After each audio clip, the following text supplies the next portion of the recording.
Kita akan ajari para old mind ini berkuasa dan setelah berkuasa. Inilah generasi new mind nanti yang akan ngajari. Sekarang biarinlah old mind ini bercanda dengan bisnisnya, bercanda dengan berkuasanya. Kalau yang sekarang sekali lagi biarin aja mereka nggak ada etika, nggak punya kebijakan yang solid, yang tidak gonta-ganti dalam sesaat. Kebijakan itu harusnya solid. Pejabatnya pinter main kata-kata yang sekarang. Sementara oposisinya pada mandul kreativitas. Ya memang mereka berdua ya old mind. Jadi akan ada arus besar di tahun 2024. New mind versus old mind. Bukan incumbent versus oposisi. Incumbent versus oposisi itu old mind. Oke, sudahlah, kita tak usah memaksa. Libido politik terlalu besar, libido berkuasa terlalu besar. Partai mulai menggadang-gadang pemimpinnya. Partai merah, putih, biru, kuning mulai menggadang-gadang putrinya, anaknya, cucunya. Partai biru lah belah dua, dan kemungkinan yang diakui oleh pemerintah adalah partai yang membela pemerintahan sekarang. Nggak apa-apa. Kemudian partai oposisi pun terbelah, PKS dengan Gelora, semua dibelah deh pokoknya. Partai pendukung mulai bermain dua kaki, menjadikan incumbent 3 kali mungkin. Partai pendukung mulai main 2 kaki. Ada yang berpikir untuk incumbent 3 kali untuk dijadikan gacoan, tapi mereka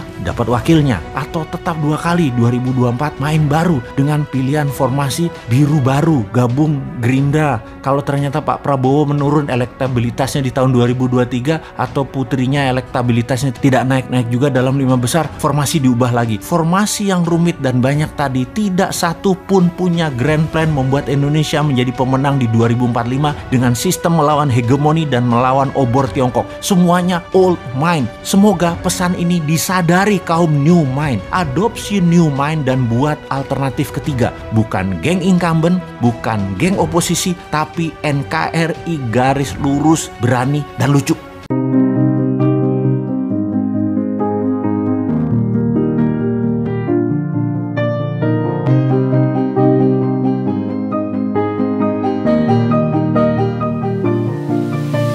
Dalam informasi beberapa hari yang lalu, kita mulai dengan mengingatkan bahwa Partai Demokrat itu partai anak nakal di dunia ini karena ditunggangi globalis.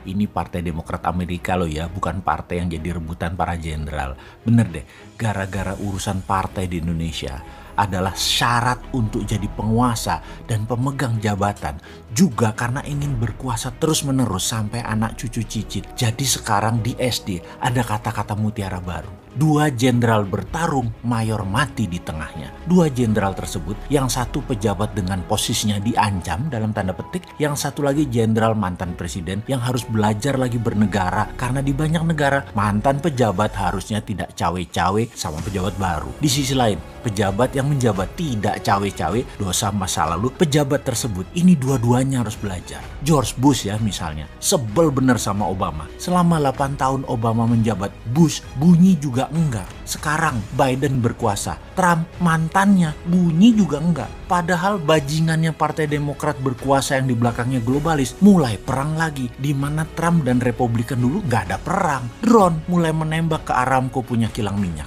Niatnya apa? Niatnya adalah minyak mentah $100. Kan udah kita ceritakan, Demokrat itu tuh penyebab awal perang selalu. Betapa bajingannya Demokrat yang di belakangnya globalis. Pada fokus pada individu Trump yang karakternya sengaja dibunuh globalis dengan propaganda masif di media massa mainstream. Kesannya Trump bajingan. Bener sih, dia bajingan, tapi dia nasionalis Amerika dan globalis, bukan anti Trump aslinya. Anti nasionalis. Kita lihat deh dengan Bosman misalnya. Bosman perjuangan bernegaranya kan memilih patriotik nasionalis alirannya. Gak bakalan masuk ke media mainstream. Dan kalaupun masuk, karakternya digoyang terus oleh globalis. Oh ya, kembali mengingatkan kepada attitude pejabat berkuasa dan mantan pejabat. Nanti zaman 2024, zamannya new mind, maka mantan pejabat akan tetap dijunjung tinggi oleh pejabat yang berkuasa, pejabat yang baru. Juga mantan pejabat tidak cawe-cawe kepada yang lagi berkuasa. Bahkan satu patah kata pun tidak keluar kecuali mendukung apa yang dilakukan pejabat terpilih. Kita akan ajari para old mind ini berkuasa dan setelah berkuasa. Inilah generasi new mind nanti yang akan ngajari. Sekarang biarinlah old mind ini bercanda dengan bisnisnya, bercanda dengan berkuasanya. Kalau yang sekarang sekali lagi biarin aja mereka nggak ada etika, nggak punya kebijakan yang solid, yang tidak gonta-ganti dalam sesaat. Kebijakan itu harusnya solid. Pejabatnya pinter main kata-kata yang sekarang. Sementara oposisinya pada mandul kreatif. kreativitas. Ya memang mereka berdua ya old mind. Jadi akan ada arus besar di tahun 2024. New mind versus old mind. Bukan incumbent versus oposisi. Incumbent versus oposisi itu old mind dua-duanya. New mind masih sedikit di tahun 2021.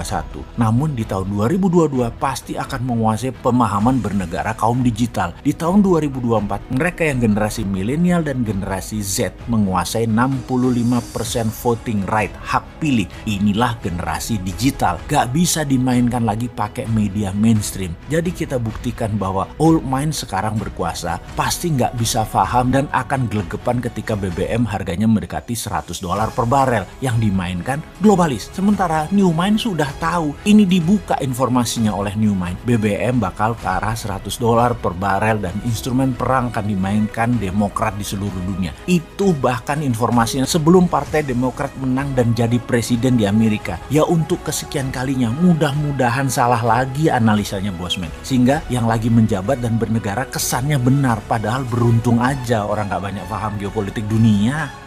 Great collide atau tabrakan besar akan menimbulkan great fracture. Akan ada tabrakan besar yang akan membuat dunia patah dua. Dua tabrakan ini adalah tabrakan yang dilakukan oleh dua kekuatan negara besar, Amerika versus Tiongkok. Keduanya punya dua sistem pemerintahan berbeda, punya dua sistem keuangan berbeda, keduanya punya sistem teknologi berbeda. Kedepan akan makin kencang keduanya bertarung karena salah satu pasti tidak mau menggunakan sistem yang lain. Salah satu harus kalah atau salah satu harus menang. Inilah yang saya sukai dari Tiongkok, melawan hegemoni Barat dengan membuat sistem sendiri, dan inilah yang saya tidak sukai dari pejabat yang tidak paham di 70 negara yang ikut-ikutan Tiongkok. Mengapa tidak tiru Tiongkok, yaitu melawan hegemoni? Oh lupa, banyak negara tidak lengkap aset negaranya. Apa itu aset negara? Posisi geografis negara tersebut, sumber kekayaan alam negara tersebut, pastinya mindset pejabat dan bangsa tersebut juga tidak siap. Letak geografi yang tidak menguntungkan, sumber daya alam terbatas, namun mindset manusianya canggih seperti Swiss, Finlandia,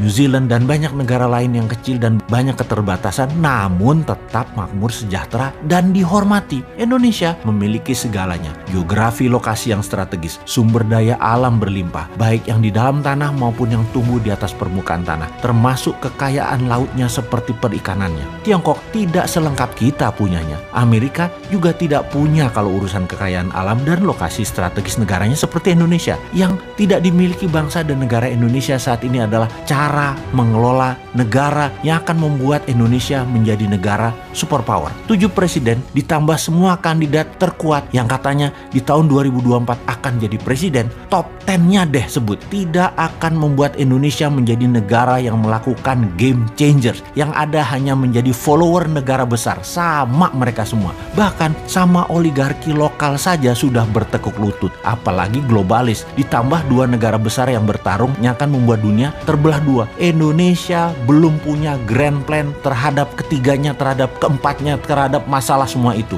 Mardi Gunesan menantang hegemoni Barat, menantang komunis Tiongkok, menantang globalis, serta membubarkan oligarki lokal. Untuk itu kita harus memahami apa yang terjadi dalam 3 hal besar yang bakal terjadi yang harus diwaspadai selain mempersiapkan diri, membuat sistem sendiri di dalam strategi bernegara. Bahaya pertama adalah globalis tetap bermain, mengganggu kenyamanan masyarakat sampai kita semua pakai sistem mereka dan bergantung pada mereka. Salah satunya adalah currency mereka, sistem database mereka, yaitu sosial media dan teknologi mereka. Setelah serangan menggunakan biological weapon COVID-19 mulai berakhir, mulai mereda, vaksin, vitamin, obat-obatan, pharmaceutical telah menjadi bisnis triliunan dolar dalam 2 tahun ini. Mereka meluncurkan Ebola tipe 10 berawal di Guinea, Afrika Barat, Februari 2021 ini. Penyebarannya dahsyat, cepat, dalam sekejap. Ebola tipe 10 ini adalah man-made disaster.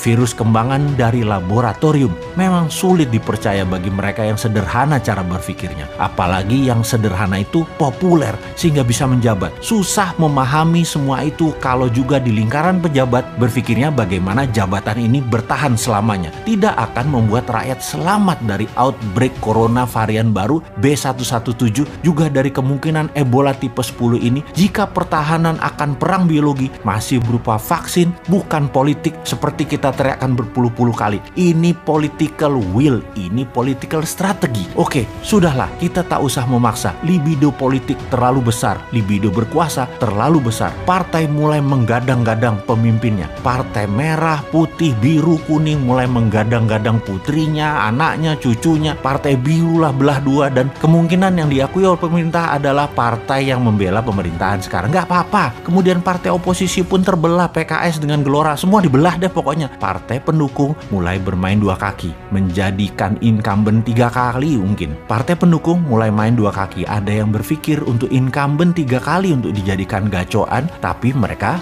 dapat wakilnya. Atau tetap 2 kali, 2024 main baru dengan pilihan formasi biru baru, gabung Gerindra. Kalau ternyata Pak Prabowo menurun elektabilitasnya di tahun 2023 atau putrinya elektabilitasnya tidak naik-naik juga dalam 5 besar, formasi diubah lagi. Formasi yang rumit dan banyak tadi tidak satu pun punya grand plan membuat Indonesia menjadi pemenang di 2045 dengan sistem melawan hegemoni dan melawan obor Tiongkok. Semuanya old mind. Semoga pesan ini disadari kaum new mind. Adopsi new mind dan buat alternatif ketiga. Bukan geng incumbent, bukan geng oposisi, tapi NKRI garis lurus, berani dan lucu.